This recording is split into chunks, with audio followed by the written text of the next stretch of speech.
We're gonna smoke a Texas Akaushi brisket.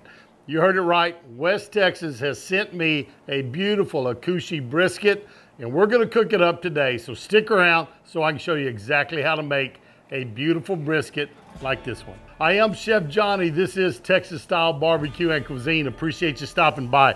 Hey guys, I do have a beautiful brisket here, and I'm gonna show you all the steps it took to get to this. Then we're gonna slice it and see exactly how good it tastes. But Everidge Farms sent this beautiful Akaushi brisket to me. They're out in West Texas, and they are selling beef out there that you can, I'll leave a link below so you can see them, but real friendly people out there. They sent me this, asked me to cook it up, and so I did, and it looks like it is gonna be an excellent brisket. So come in here close. We're gonna show you this morning how I seasoned this up, getting it on the pit throughout the day, and then we're gonna slice it. So let's go back in time a little bit. We're gonna get this trimmed up here. Guys, always have a good sharp knife. I carry this in my bag. A lot of y'all probably seen me with it. A knife sharpener always. And I'm gonna pull just kind of a little utility knife off here. Guys, I use Mercer knives. Y'all can see I'm Mercer Genesis usually. Have some Renaissance, and I have some of their, whatever their base level is, can't remember those. But I like to use the Genesis and the Renaissance because they're forged, and they're wonderful, wonderful knives. And for the money, I don't think you can beat them. But let's pull this beautiful Akaushi brisket up. I think it's trimmed well. I don't think I'm gonna have to take much off of it. Let's lay it down here. Get this out of the way. We've got this Akaushi brisket here. And turn it around where y'all can see. You can see a little bit of fat there. I'm probably gonna clean some of that off of the flat. Here on the back side, got a pretty good chunk. I'm gonna cut this off, put it in the refrigerator, freezer, and save that for sausage making, right? Always save my trimmings. You could also save this and render it out for some beef tallow. Maybe I need to do a video on that. It's beef tallows, that's good stuff. Cook with. I'm not much into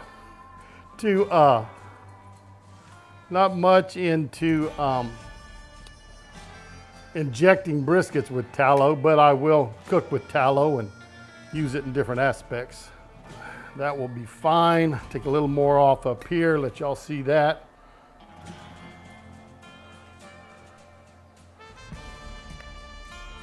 Just getting down to my meat. And guys, I am not gonna clean this up just a whole lot.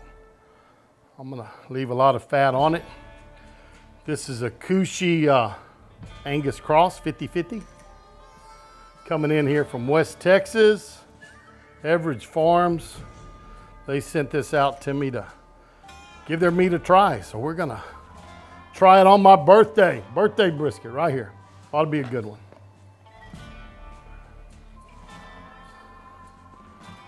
Yeah, turn this where y'all can see. I'm gonna take just a little bit off right there. Not a competition trim by any means. This is a backyard trim, guys. Now this is dry aged, so I think 28 days, something like that. Might be wrong, might be 3 weeks, but it is a dry age. I'm seeing that right there, maybe think about it. Could have handled being trimmed off, but just these little pieces can come off of here.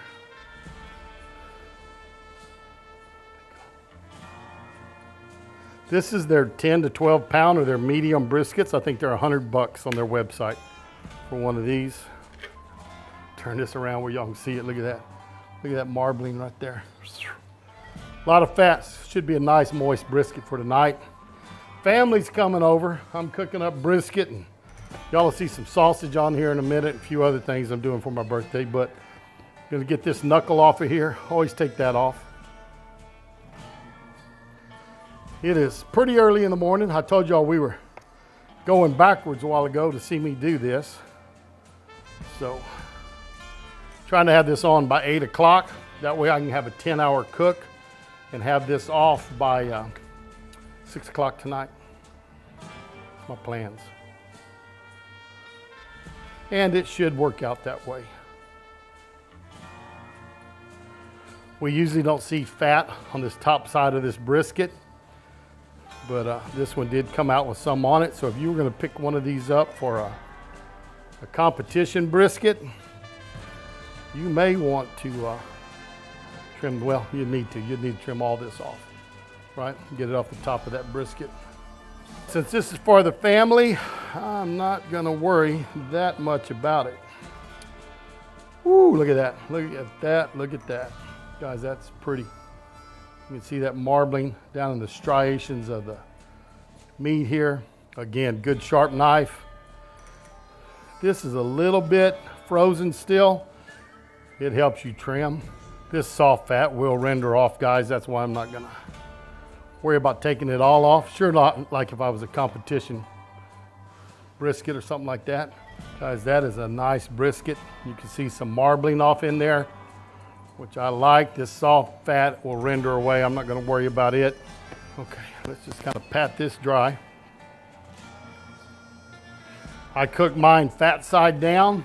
My daddy would roll in his grave if he knew I was cooking briskets fat side down.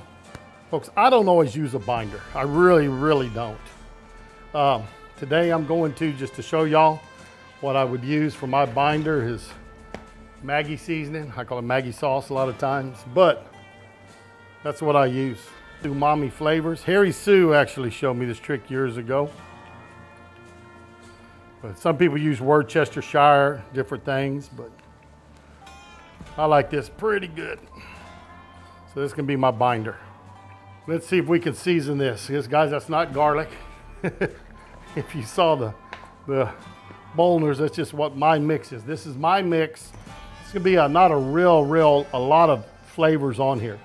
What you see around Central Texas is, guys, is salt and pepper, right? Oh, that's salt and pepper brisket. That's Texas style. Well, that's Central Texas style. That's Austin, Lockhart, Luling, right? Get out of that area, and there's a lot of different flavors going on there. But what I have here is what I use in my barbecue trailer. And this is seasoning salt, pepper, and garlic.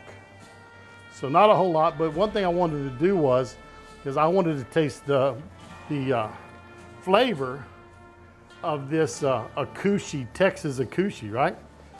So we're a 50-50 mix Akaushi with Angus here at Everidge Farms. They're out in West Texas. You can get on their mailing list. They'll send you a package of meat every month if you want them to. They do a lot of different things. And my first experience, I do have friends that are on their mailing list. They get a package of meat from them every month. I call them kids. They're adults now, but kids that I know, they buy from them monthly. They're out there in West Texas too. This is a big piece of meat, guys, so it will take a lot of seasoning. Sun's coming up. It's going to be about 105 today, I think, but we're going to survive through it.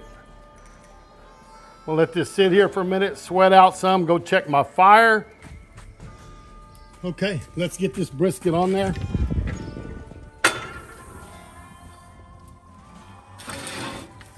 Gonna kind of put it in the center grate, in the middle grate, right in the middle.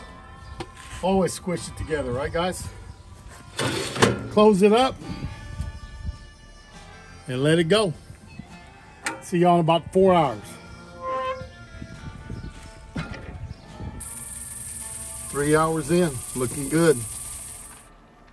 Guys, I'm gonna kind of double my paper here. Brisket gets a little bit long, just double it up. And I'm just using the pink butcher paper that I get from Cosmos to wrap this in. So, that way a little bit. I usually think I want to go about 3/4 the way over. That's kind of how I plan it, is at least 3/4 the way.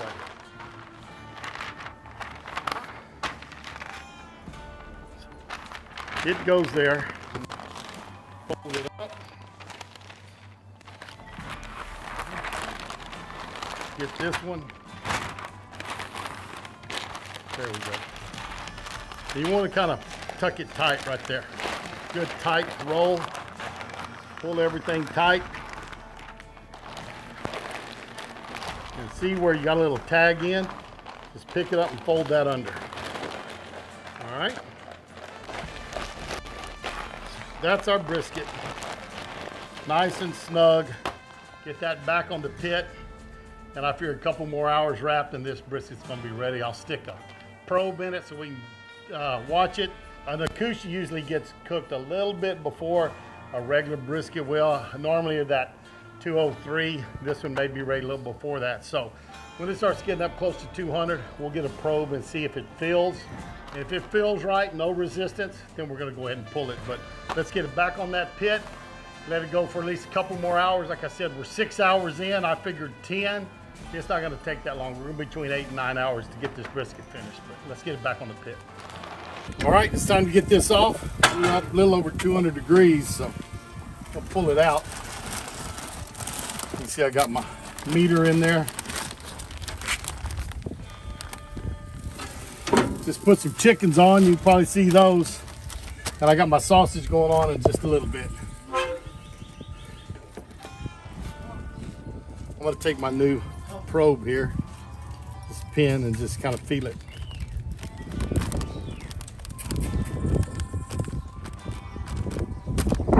Oh yeah, it's soft.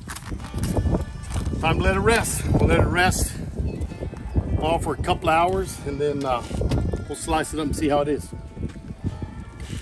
Brisket's off the pit, it's rested. We're gonna unwrap it, see what it looks like. See if we can. Little tip for you is if you need something to start fires with, there's your fire starter right there.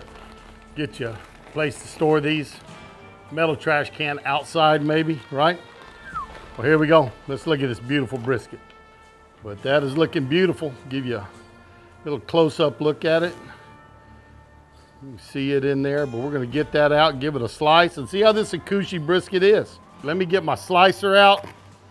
Guys, I always tell you, carry a good knives with you. I've got my Mercer knives here. Pull it out, sharpening steel. But we're gonna cut into this Akaushi and see how it does. We cooked it at 275 for about 8.5 hours. It came out really good, cooked a little faster than I thought it might, but it cooked well. It's cooled for a while, but we're gonna open this up and look and give y'all the first peek of it. So let's open this one up now and take a look at that beautiful brisket. So guys, this is beautiful. I'm gonna back up here a little bit, cut me about a 1/4 inch slice.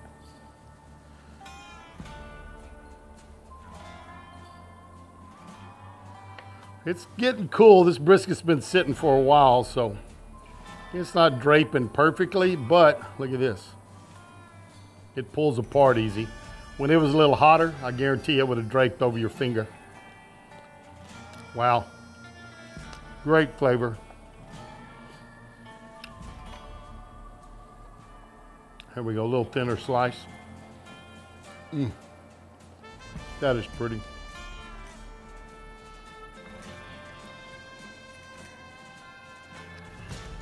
Let's get some off of this point over here.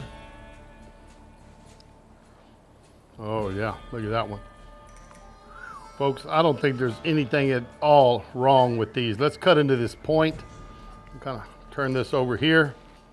Oop, Charlie and Luther showed up. We may have to throw them some scraps, but here's the point, guys. So let's look at it. Oh yeah, you can see that. See all that moisture coming out of that point? That is pretty right there.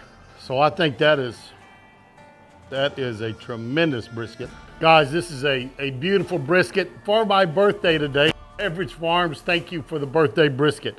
But guys, like I said, I'll put a link down below for them, but this is a beautiful Akaushi brisket. They raise a cattle out there in West Texas. It's a 50-50 cross of Akaushi Angus. So very good, very tender brisket. Plenty of marbling in that meat. I'm liking this brisket a lot. It's good, guys.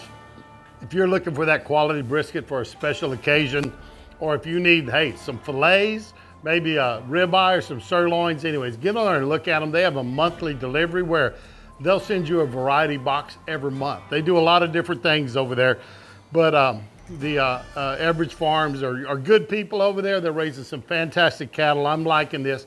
Look for some other videos. I'm gonna do a couple of their large fillets, cook those up for you and show you how they cook up. But anyways, it's a good brisket. I'm gonna head inside and spend some time with the family eating my birthday brisket. Thank y'all for stopping by today. Always do appreciate it. Remember to share us on your social media, share us with your friends and family, and we'll see y'all down the road. So long, everybody. How them boys put food away beats all I've ever seen.